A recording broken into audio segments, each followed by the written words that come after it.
Hey friends, Ethan Fogg, Canandaigua Chamber of Commerce. I'm here with Carrie Book from the United Way of Ontario County. Hi, Carrie. Hi, folks.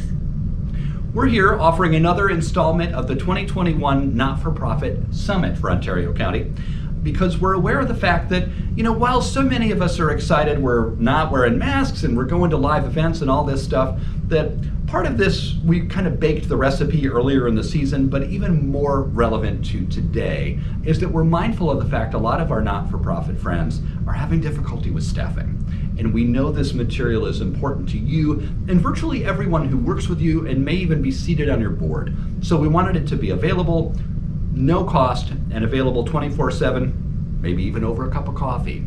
So Carrie's here to introduce our next installment. Carrie? Sure. Our next one features Margaret Brazda Piore from Grants for Good talking about the 7 steps to getting your next grant. Well, because not for nothing, in our current economy, any grant of virtually any size is going to help any one of us advance our mission. And our missions are more important than ever. There's a lot of challenges in the marketplace, whether they be for-profit or not-for-profit. And we're excited to have somebody like Margaret offering us some insights and some actionable next steps. Sure, because we all know that funding opportunities are coming. The funds are there, but we need to know how to tell our story. And Margaret will help put those steps together for us. And she's going to do it right about now. Hi, and welcome to the Nonprofit Summit, sponsored by the Canandaigua Chamber of Commerce. My name is Margaret Brazda Poirier, and I'm the owner and founder of my company Grants for Good that I started way back in 2009. And I'm really excited to present to you today.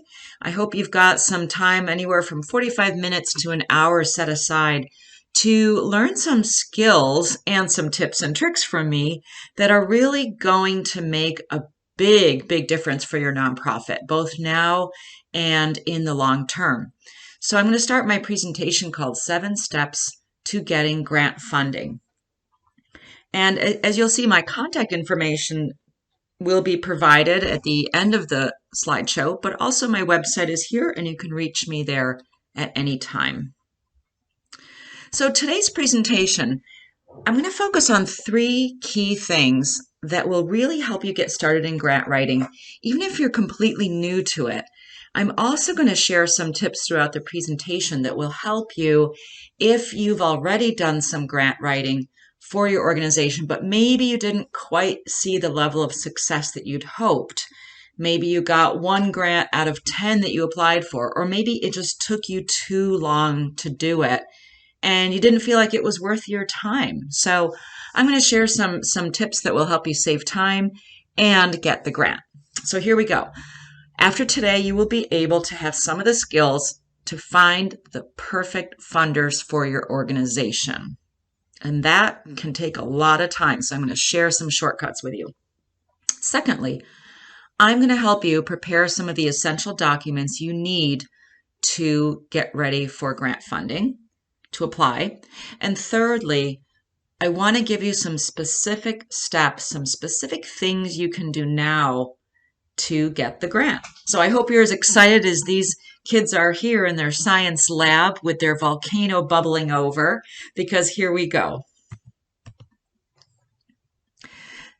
I want to make sure we're all on the same page when it comes to the nature of grants. What are they really? Well, a grant is simply money that you don't have to pay back. So in that respect, it's very different from a loan or a line of credit that you would get from a bank. So there's the great news about grants. Now, most grants have to be for a very specific purpose, which in the case of a nonprofit has to be for some kind of community benefit. It could be for after-school programs. It could be for environmental projects. It could be to help families get out of a situation where they've been homeless. You get the picture. It's got to be for community benefit. Now, here's the tough but true news. Most grants are competitive, and they're often highly competitive. In other words, some organizations might issue a request for proposals for grant applications, but they might only fund 10 or 20% of all the applications that they receive.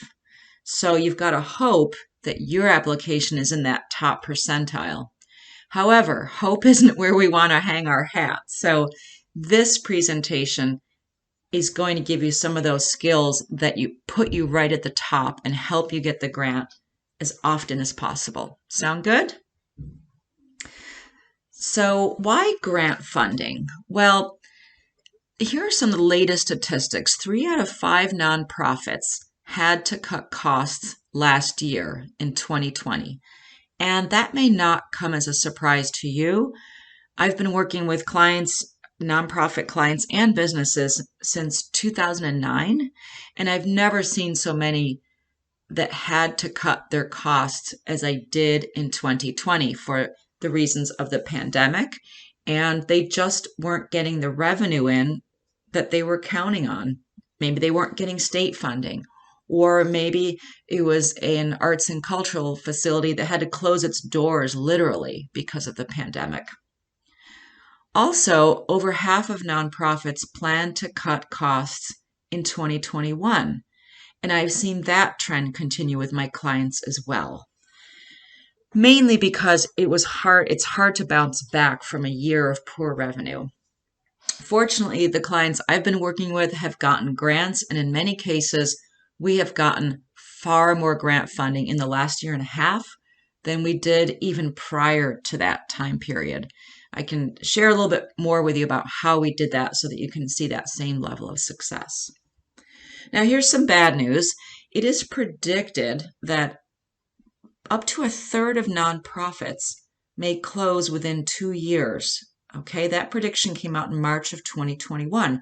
So we're looking at, there's 1.5 million nonprofits in the US right now. So 1/3 of that closing by March of 2023 is simply unacceptable. More likely is 11 to 38% will close. Well, those numbers are still too high. Take 11% of 1.5 million. That's too many organizations that we rely on for human services, for arts and culture, for health that are at risk of closure. All right, so that's why we're looking at grant funding today. That's why I started Grants for Good, is to help teach nonprofits exactly how they can leverage grant funds and make it a critical source of their revenue. Now, I have some great news here. What will grants pay for? When I started teaching about grant writing more than 10 years ago, one of the most common misconceptions I found is that people said, well, grants won't pay for staffing, will they? They will only pay for things like equipment. Wrong. Grants will pay for staffing. In fact, they will pay for staff that you already have in your organization, as well as hiring new staff. Perhaps you're expanding a major program or initiative and you need to hire some more staff. Well, grants can pay for that. They can pay for equipment. They can pay for training of your staff, maybe for any necessary travel that relates to a specific program or project. They'll even pay for things that seem, kind of boring, like your insurance costs. Can't operate without them. They might pay for supplies or your rent, your overhead, just about everything. Basically, they'll pay for program costs, operating costs, and capital costs. And that pretty much covers every possible thing you could need a grant for, right? So what's the caveat here? Well, when you do your research into funders, you'll find that some foundations and some government grants will pay for some of these things and some will absolutely not. So the key is in your research to finding out who will pay for the very things that you are looking to fund. And again, most will pay for staffing, so that's great news because you can't run without your staff. Grants are still out there too. I want to just set the stage of philanthropy for you right here and now. If anyone tells you there isn't any grant funding out there, it simply is not true. Just last year, over $450 billion was given out in grants and donations to charities, and about $10 billion in Canada. So there's lots and lots of money out there for nonprofits. On the flip side, there's a lot of foundations making grants. There are over 87,000 grant-making foundations in the U.S., and thousands of state and federal grant opportunities each year. 87,000 foundations. So how do you narrow those down? I'm glad you asked. We're going to get to that. Also, there are about anywhere from 1.3 to 1.5 charitable nonprofits in the US and about 90,000 in Canada. So lots of activity happening in this sector. Now, the name of this webinar is 7 Steps to Getting Grants for Your Nonprofit. So I'm going to go through each of the steps briefly. And if you need to review any of them, you'll be able to access this recording online. So the first step is you want to make sure that your organization and the project in your organization that you're looking for funding for are indeed eligible to get the grant. The reason this is first is I wouldn't want you to spend any of your valuable time and effort submitting a grant application, developing a project budget, your evaluation plan, all those things that are necessary in grant applications.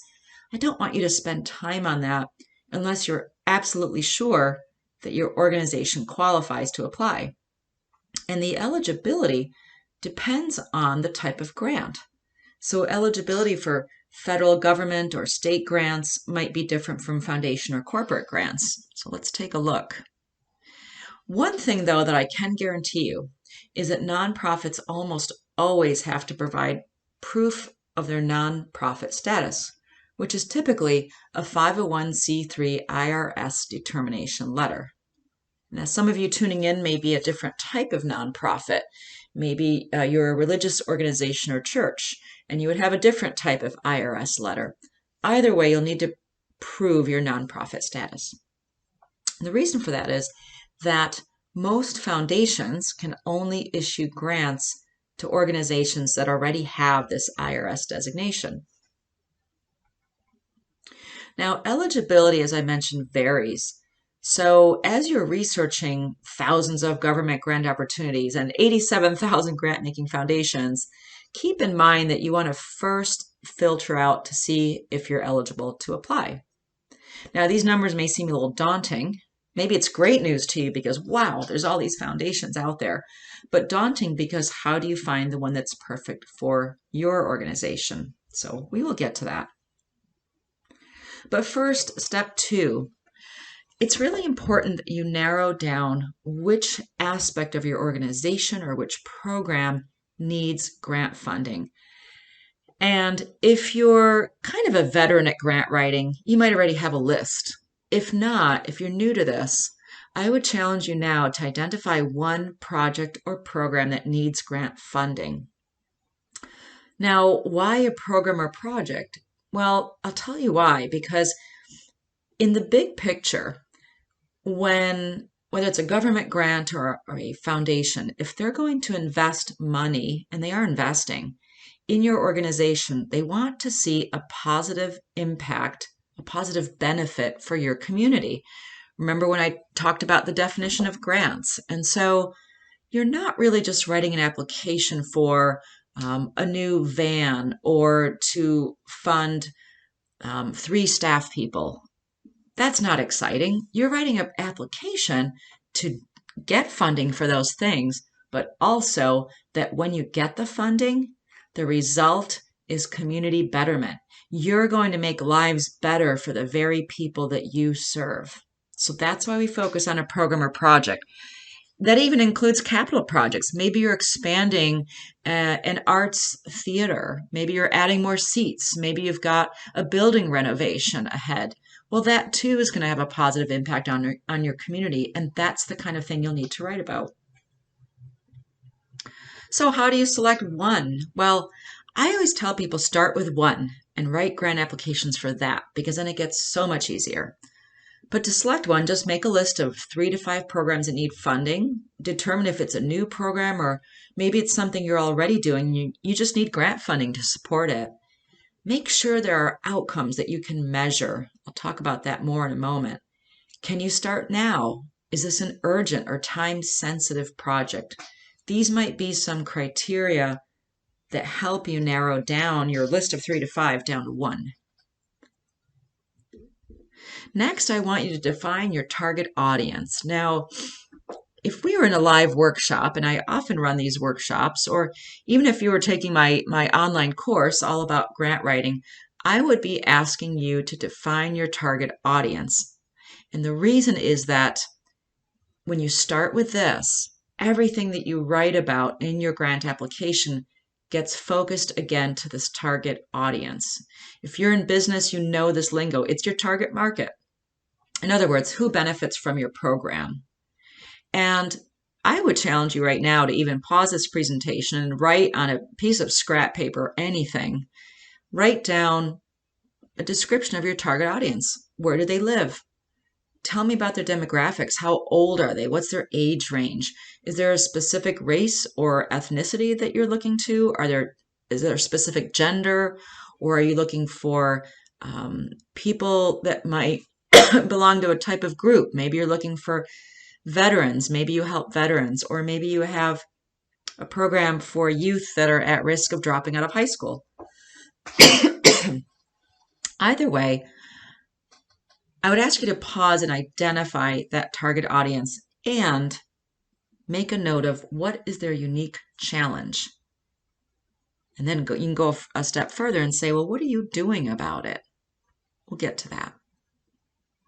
Now, here's a rookie mistake that I don't want you to make that maybe I made back in the, early 90s when I wrote my first grant application. Don't get stuck on which program to select for grant funding. Don't wait. Just start with one because you will lay the groundwork for all the other grant applications you'll write. It's a huge time saver. And trust me, this all gets much, much easier. So this is a very specific method I'm going to share with you in this short webinar.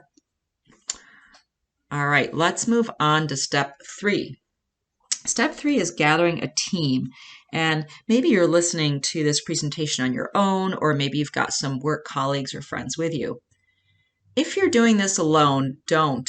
The reason I say that is, it might fall on your shoulders to find the best funders to write and submit the grant applications, but you're going to need a team of people to help you gather data, to help determine some of the project parameters, and even to get things like critical budget figures. Every grant application requires a pretty detailed project budget that you'll have to develop, and you'll need help for that. So gather your team early. Who should be on that team? Well, here are some suggestions. If you're in a small nonprofit and your executive director is up for starting this process with you, or maybe that's your position, you'll want to include that person. You might need your chief financial officer. If you don't have a CFO, perhaps your board treasurer. Also, maybe a development director on your staff, or marketing staff, project staff, even representatives from other partnering organizations. Maybe you're working with some school districts that you absolutely need to work with, or businesses to help you get this program done. They can help you with the grant application too, or at least provide the necessary input in certain specific sections. So start thinking about who could help you and get them on your team. Step 4 is gathering your essential documents.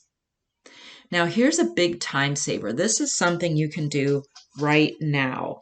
There are certain very specific collateral materials or documents that you almost always have to submit with a grant application. Now, while each grant application is just a little bit different, they do tend to require similar documents that you can gather now, well before the grant deadline. So having done this for more than 20 years now, I've seen so many similarities, which is why, for me, it's really a pleasure to help people prepare and do their grant writing and save them time. So here are some documents that you can prepare. Well, I already mentioned the IRS letter of determination, and I would just say have all of these documents in one electronic folder because most grant applications nowadays are online. Back when I started, it was just piles of paper, and there still are those as well, so you might see them. Also, other typical required documents, your board of directors list. Most often, their names where they work, and what kind of officer position they hold, if any. You'll also want to have some financial documents handy. Your most recent IRS 990 tax return, your audited financial statements, or an audit review, which is a little less intensive. You'll definitely want your current operating budget handy because that's often asked for. And also, many applications ask for year-end financial statements. And what they want is your latest completed fiscal year, and they want to see the budget to actuals. What did you budget for that fiscal year, and what did you actually spend per line item? Okay, so that may sound like a lot of documents. It's just best if you can gather those now, and then you don't have to scramble for them when there's a deadline looming in the next week or two. Now, oftentimes you may be asked to submit some additional documentation or optional. They might ask for an annual report. I don't see that done as typically anymore. You might be asked for a strategic plan, an organization chart. Now, letters of support, I want you to write this down. Letters of support are often considered optional. Whenever you see that, don't think of it as optional. Think of it as absolutely essential to standing out to winning the grant. My clients already know me by now. When they see a letter of support that's an optional attachment, we work together and I say, okay, right now, let's work with who can we get a letter of support from? You know, who is going to be the loudest cheerleader for your organization and for your work? And oftentimes it's a partnering organization that might provide that letter of support. Also, always have handy your staff resumes or bios. You may have to talk about who's involved in your project. You might even have a memorandum of understanding if you are closely partnering with another organization to complete your project. And if you're doing any kind of equipment, capital work, renovation, building, you're going to want to have some specific cost estimates from your vendors. That way you can say absolutely that this piece of equipment costs $5,637 and you have the proof to show it. You can be that detailed in your project budget. Now, step 5 is government grant registrations. And I really encourage you to start these early. I know not everybody on this webinar will be applying to government grants. And that's all right. You may want to start with foundation grants. But regardless, I encourage you to apply for government grants as early as possible and do your critical registrations because they can take a long time. Now, let me just take a quick 2-second interlude here.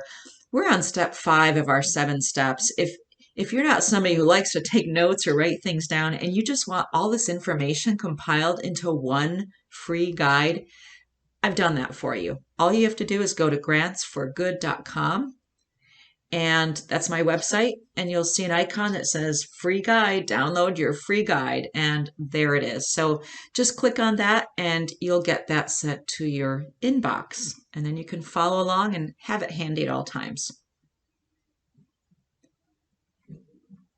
Now back to our U.S. federal government registrations. I'm not going to spend a lot of time on this because I know some people are just say, you know, we're not ready for federal grants. But if you are, here's the order in which you want to do this. And this is also in that free guide that I just mentioned on grantsforgood.com. You'll want your DUNS number. That's an identifier. Secondly, when you get a DUNS number, then you can register in SAM, which stands for System for Award Management. All this really is it's the federal government's way of paying you when you get a grant. And hey, we all want to get paid, right? Third, you'll be registering on grants.gov using your DUNS and your SAM numbers.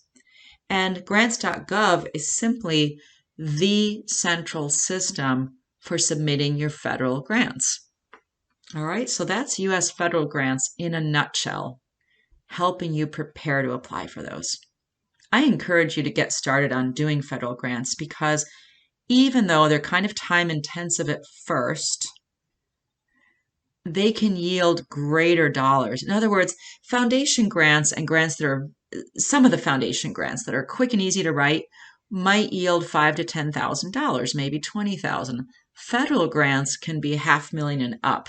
The range is very, very broad, but those are sort of rule of thumbs. Now, don't make this mistake. Please don't wait too long to get your registrations done. Because if you do, it might take a week or 2 weeks to get all those numbers and the SAM and the grants.gov registration done. And all of a sudden, oops, you just missed a grant deadline that only happens once a year and that would have been a perfect fit for your organization. Okay, so that's why the prep work is so important. Step 6, your perfect match. Now we're getting into some really meaty stuff. If you're following along on your 7 Steps to Grant Success guide, we are on step 6. Your perfect match. Now, at this point, you have already selected your one perfect project or program, and you know and have written out in great detail who your target audience is. When you've done those 2 things, that tells me that you're now ready to find the perfect funders. If you don't do those 2 things first, here's what it might look like. You might be at a board meeting and someone says, hey, guess what? I heard that Oprah Winfrey has a foundation and she gives out money. Or, hey, have you considered the Gates Foundation? They're the biggest foundation in the country. And if you just dive right into those, you may find yourself very frustrated. First of all, because they may not be a fit at all for what you're doing.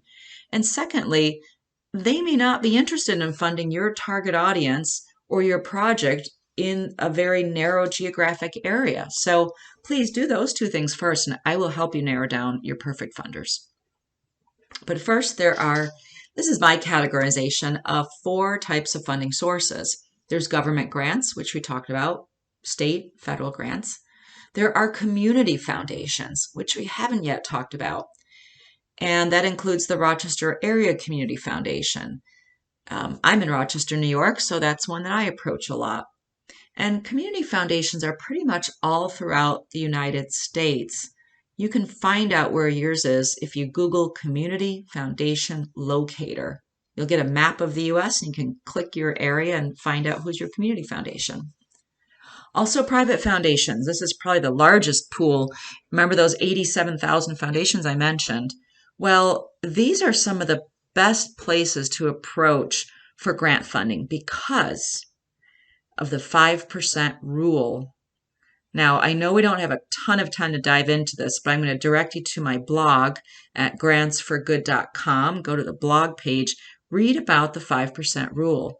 What it means in a nutshell is that foundations have to give out 5% of their annual assets from the year before. So if we are in 2021, foundations have to give out 5% of all of their bank account, their annual assets, basically, from 2020. Well, let's go one step further. The stock market did really well in 2020 despite the pandemic. And because of that, they gained a lot of money, a lot of assets, which means 5% of those bigger assets means more money to give out in 2021. So if there's any reason to start grant writing now, it is that. Do it now. Plan for 2022. Whatever you do, just get started today. Corporate foundations, same thing. Those are also foundations that are built out of corporations like the Ford Foundation, the Kellogg Foundation, the Rockefeller Foundation, all ones that you've probably heard of. So those are the types of funding sources. Now, how do you find out more? Well, with federal grants, you've got to just go to grants.gov. It's a great resource. There are 26 different federal grant-making agencies that are listed on grants.gov, and you can easily type into a search field some keywords about your project or program or your target audience and get an entire list of which grants might be a match for you. So play around with that. It's really helpful. Well, what about how do you find some of those 87,000 private and corporate foundations? Okay, that gets a little bit more difficult. Now, as a grant professional for more than 20 years, it is worth it for me to have subscriptions to very specific databases that help me narrow down foundations. So the one that I use and recommend is Instrumental. It's only a few years old, but boy, they've done a terrific job of helping us find foundation and corporate grants. If you want to go that route, there's a link right here on your slide that you can click on, and you can use my coupon code GRANTS, the number 4, GOOD50 to get $50 off your subscription. So try it out for a month or so, see how you like it. One thing I like about Instrumental is that I can type in a number of different parameters, my target audience, my geographic area, the purpose of my project, and automatically have a list generated for me. So before Instrumental, I did use a lot of other databases, which I still work with, but it took me more time to find the best funders. So the whole purpose is we want to make this quick and easy for you. Okay, so check it out. They have a free trial as well. You can use online. And also the Community Foundation Locator. There's a link right here, and you remember that's one that I did mention. I will have a resource sheet, by the way, that will share with you these links that I've mentioned today. Now, there's other search tools too that are free, that are available. Things such as the IRS income tax returns. Every private foundation has to submit an IRS 990, just like we have to submit our own personal tax returns. Well, our personal tax returns are not public information, but a charitable organization, whether it's a nonprofit or a foundation that gives out grants, their tax returns are public information. And when you look those up, you can simply Google them, you'll see some really valuable information. Perhaps the most valuable thing you'll find is the total assets of that foundation. Now, remember 5% rule? Take 5% of the total assets that you see on that 990, and right away you've got a dollar figure that tells you how much money they absolutely have to give out in grants and charitable donations. So pretty great tool. Those IRS forms will also tell you who is on their board, and in a lot of cases, it will specify who they gave grants to in that last year and for how much. So it serves a lot of purposes. You can check the annual reports of foundations as well, or their websites if they have one. Not every foundation has its own website. Now, when it comes to finding the best funders, I tend to teach much longer workshops on this because there are a lot of nuances. There's criteria to narrow down who are the best funders for you. I cover those all in my allaboutgrantwriting.com workshop. I'm sorry, self-paced online course, which I'll tell you just a little bit about when we're done with this. And I just want to also offer you a way that you can access that course after this. But let's jump into step 7. Our final step is perfect project planning, P3 as I call it. And congratulations, you've probably already done some of this. I'm willing to bet you have already identified a problem or a need, beyond the problem that you need funding, but a problem or a need in your community that you are working to solve. So perhaps that problem or need is that you have a high rate of high school kids that are dropping out before graduation, and maybe you have a program targeted at students to keep them in school. Or perhaps the problem is too many people in your community suffering from food insecurity, and so you are working on that issue or need. That was certainly that's certainly been a very big need in the last 18 months or so. So with project planning, you want to identify that problem or need. Then you want to decide which programs need funding for what and how much. Well, we started some of that in an earlier step, remember? And finally, you will need to develop very specific goals, outcomes, objectives, and, well, other words that may not make any sense to you, but that I'll help clarify a little bit in the time we have today. And the reason I say this is that funders, as I mentioned earlier, are not so much buying. I mean, yes, technically they're paying for staff time, equipment, expenses, but what they're really buying is a positive impact in the community. And how do you show positive impact? Well, you do that with outcomes. And outcomes are simply a way of stating what needs a change and how, what you will do to make the change, And ultimately, the outcome is what is better for your target population as a direct result of your program or project. And that's why, remember earlier, I said you absolutely want to develop and detail who your target population really is, so you can show how things will improve for them. So if there's any one point, any one takeaway that you leave with after this presentation, I want it to be this one. I want you to always think about the fact that people, board members on foundations, are really there to help make a positive difference in the community. And frankly, they have to give out 5% of the assets. So let's make it easy for them. You've got work, you've got projects that will make a really positive change. I'll give you some examples of outcomes, just so you have something to visualize. So for example, an outcome is youth that participate in a mentoring program will stay in school with improved grades and a greater likelihood of graduation. Another outcome, youth will gain exposure to opportunities in the workforce that may determine their future career trajectory. Now you'll see this slide comes directly from Module 3, Lesson 3 from my All About Grant Writing course. But I provide this example because I want you to see what outcomes look like. Now objectives, we won't be getting into here, but I do teach about objectives, and I'll tell you that objectives are far more quantifiable. So for example, when we talk about this first outcome, youth will stay in school, or improved grades, we want to attach numbers to that. How many or what percent of youth in the program will show successful high school graduation, will show a certain percentage of grade improvement. You get the picture. Objectives is where we get much, much more quantifiable. Another valuable tool for perfect project planning is the logic model.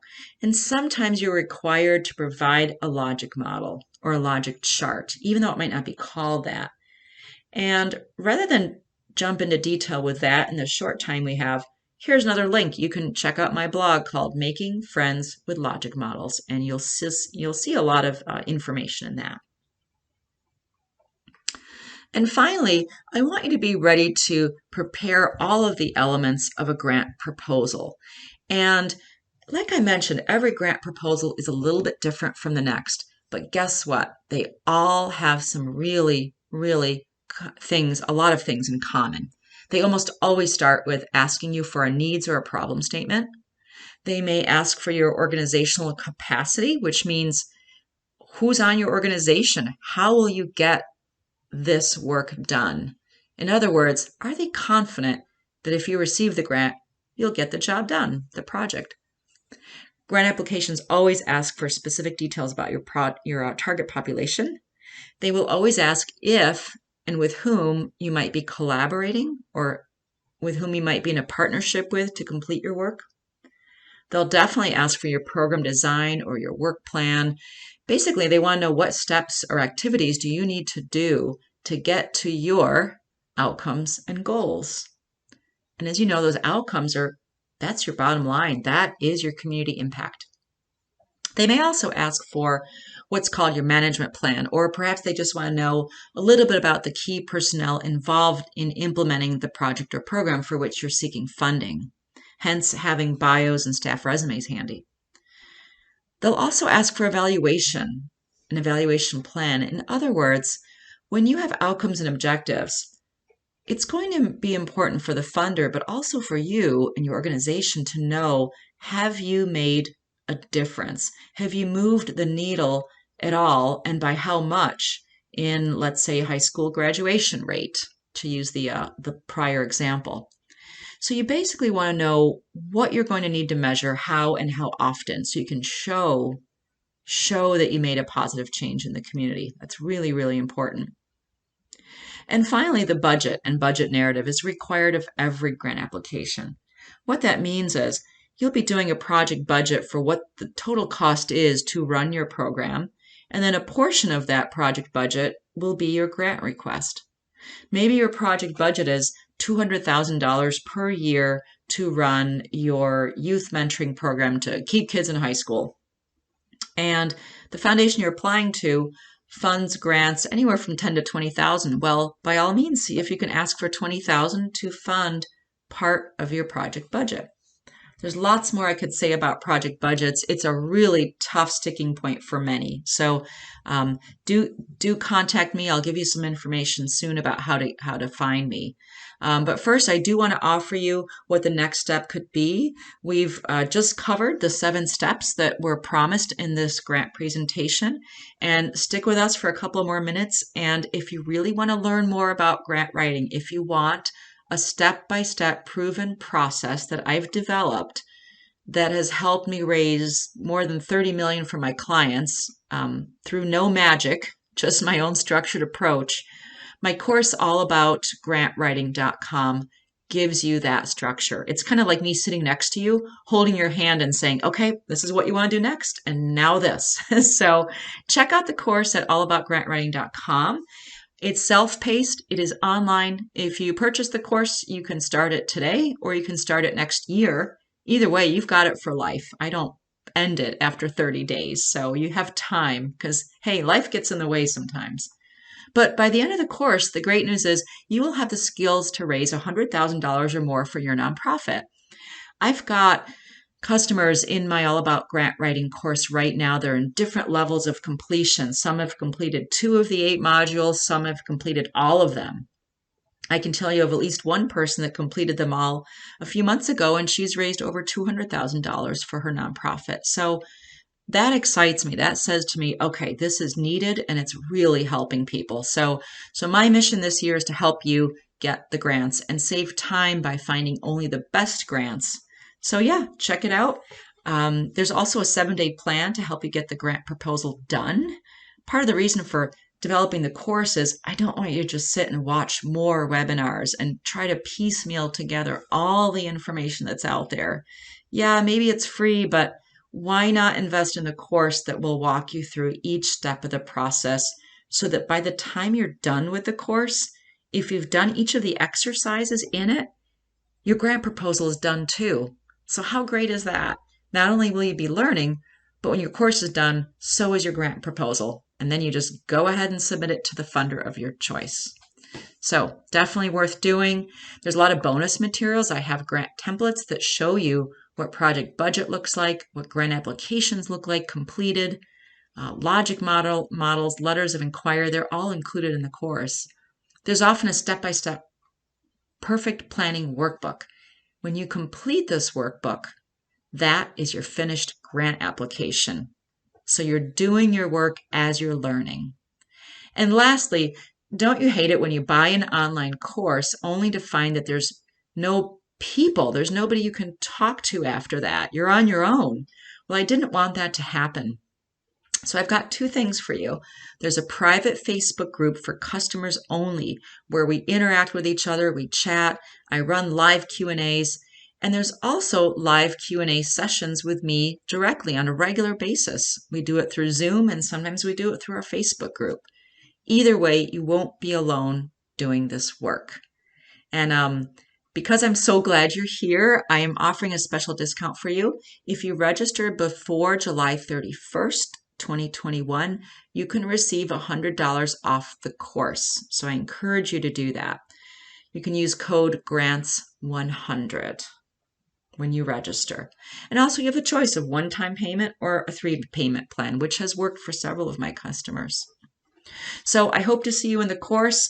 I also hope that I hear from you after this presentation. If you have any questions, here's my contact information. I am at Margit, M-A-R-G-I-T, @grantsforgood.com. You can also check out my website, grantsforgood.com. And remember, that's where you can download your free 7 steps guide. And check out the course and everything that's included at allaboutgrantwriting.com. Thanks again for taking the time, and I truly hope that you see the most success possible for your nonprofit work. We can't afford to have any of these valuable organizations going out of business. So stay the course with this work, and I know you will do fantastic. Thanks again, and thanks for joining me today.